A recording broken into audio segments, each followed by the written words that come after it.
This is Max Shows for Pro Boxing fans. I'd like to be joined today for the first time by Ade Oladipo. I want to start off 100,000 subscribers. It's a time to congratulate, mate. How do you feel? I feel good, you know. It's a big achievement. It's something at the start of the year where I was gunning for. I could put so much effort into the channel that, okay, we're going to get to this number no matter what. So I put out so many different types of content in the hope that we would get there, but we certainly got there a lot quicker than I expected. But in saying that, I've had the channel for like 8.5 years, and I've done 2,500 videos plus. So although it's quick, it's been a slow burner that then got sped up in the last few months. So it's been a good journey. I'm waiting for the plaque. I've applied for my plaque. It arrives in a couple of days. Like, I can't wait to get home like a little kid at Christmas to open up that Royal Mailbox and have my plaque in it. Yeah, definitely. Now, a lot of talk has been said about Dillian White in the run-up to this fight, but one thing that I'm sure you've seen, when Dillian beat AJ in the amateurs, Moses was 4. Like, that experience is crazy, isn't it? Like, you can't buy that experience. No, you can't. And that's one thing he has to play on. And I think Moses has started to kind of mention it as well. Like, Dillian's had 200 plus rounds more than me. And experience is key in boxing. I mean, we think Moses is the future, but we don't know because we haven't seen Moses in there with someone like a Dillian White yet. Whereas Dillian White's done this walk so many times, win or lose, Dillian White's been in so many big championship fights, so he has championship experience, and you only get that from having these fights. Moses hasn't done that. Moses has never headlined before.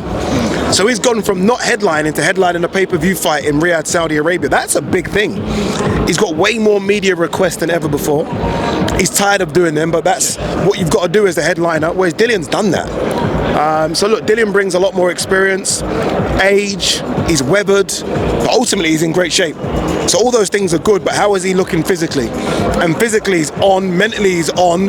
This is now, when it was first mentioned or announced, everyone was like, oh, Moses in 2 or 3.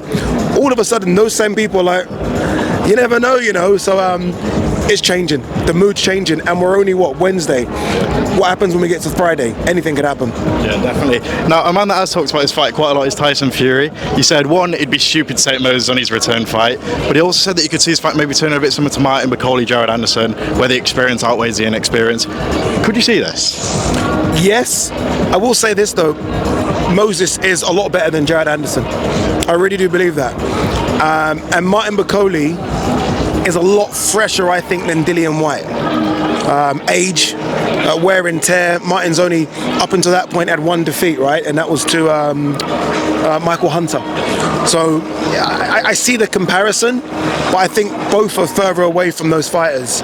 But again, I mean, and Tyson would know way better than I know. Experience means a lot in there. And we've seen a lot of good young fighters fold under the bright lights, and this is the brightest of lights. What happens?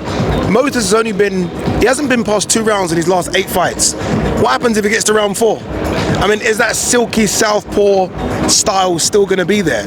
What happens if he gets caught with one of those big left hooks from Dillian White? Like, so many questions will be answered.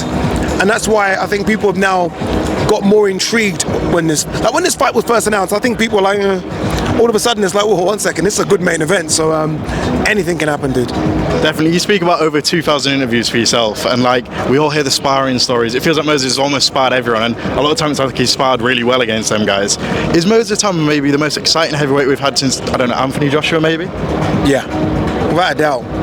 And that's worldwide. That's not just in the UK. Like, even AJ. I mean, we weren't talking about AJ like at this age. AJ was still doing the Olympics thing. I mean, he's a baby, Moses. I mean, he's your age. You can put it into perspective. That is crazy. So yeah, he is exciting. And boxing needs that injection of someone young who talks the talk and walks the walk. He looks good, a good-looking kid. But we need it because Fury's got 1 or 2 more left. AJ 1 or 2. Usyk might not fight again. Wilder's 40. Bakoli's 35, 30. They're all old. They're all in their mid to late 30s. We need some young blood coming through, and I think he leads the pack. And look, I hope. I like Dillian, but for boxing, it's obviously better if Moses wins. But I also love an upset. And there's nothing better than someone whose back's against the wall, who's been written off, landing one good one. and then it just turns it all upside down. So I'm a fan of both. May the best man win. I think we have a really good main event.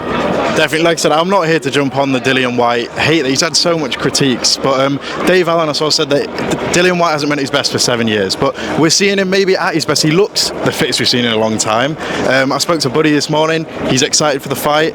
Do you think we're going to see Dillian back to what he was maybe 6 years ago? I don't know if that's possible. I think age is age. Obviously, we're referring to when he was in that run between 2018 and 2021.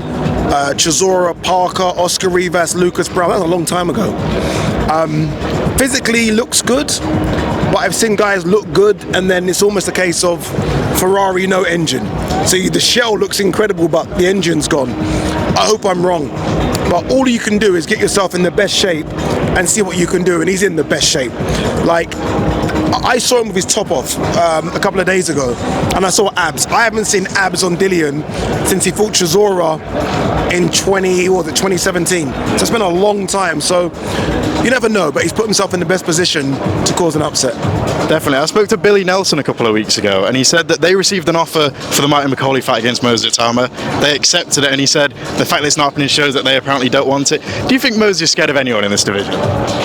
No, but he has handlers behind him. Obviously, Francis Warren looks after him, Frank Warren obviously overseeing that, and they will maneuver him the correct way. Moses, like any fighter, to be all of these heavyweights in the top 15, top 20 will fight anyone.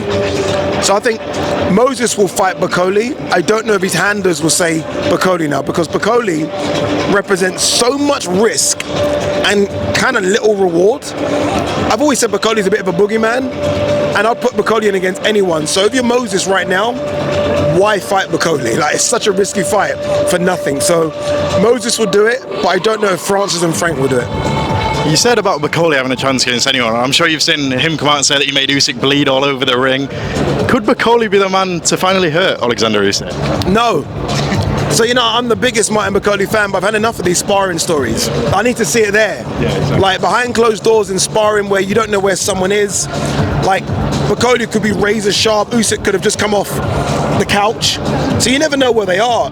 There is the only place, I say there's a ring there. Yeah. There is the only place where I know, okay, both of them 100%. So I've had enough of the Billy Nelson and Martin Bakole sparring stories. I didn't see Martin Bakole in shape. Like, coming in at 300 pounds tells me, look at Dillian. Dillian's going to come in around 250, right, for the biggest fight of his career.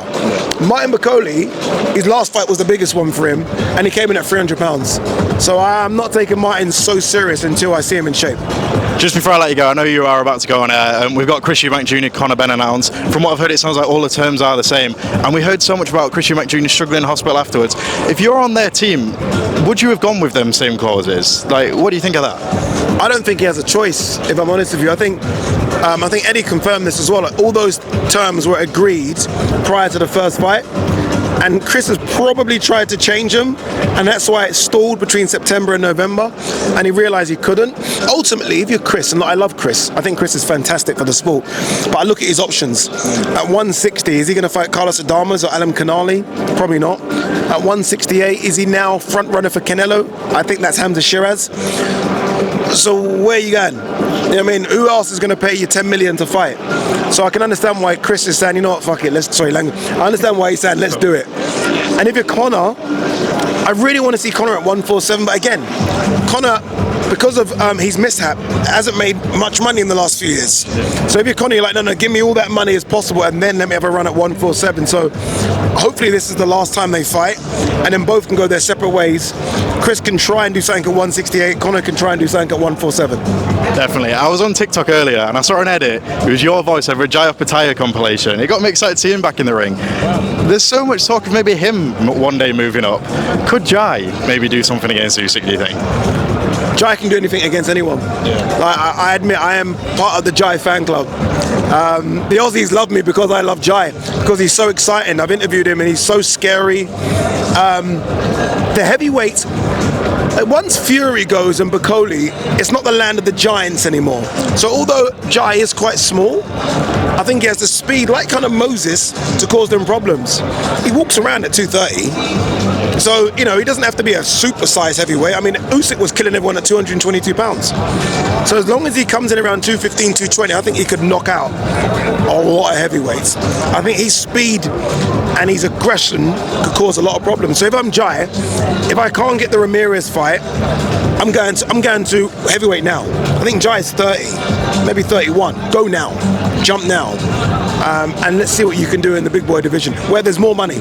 Let's be honest, there's more money. So if I'm Jai, if you're listening, listen to Ade. Listen to your boy Ade, who's got your back. Get your ass to heavyweight, because I think you smoke a lot of them. Definitely, Ade, just before I let you go, we're hearing so much about the fight of the century, Canelo Crawford. First of all, how does that go? But also, we've heard about Jarrell Miller versus Michael Hunter now, 2 days before. What is fight week for that going to look like? Crazy. Yeah. Crazy. I'm surprised, and I get it, but I'm surprised that isn't on the Saturday. Because if you're looking at the card, I would put Miller Hunter as you got. For me, you have a heavyweight on every card, because the heavyweights are just crazy. And Jarrell Miller, as you guys know in the press conferences, will sell anything. But it's going to be a crazy fight week. I mean, let's be honest. It's Dana White. It's Turkey.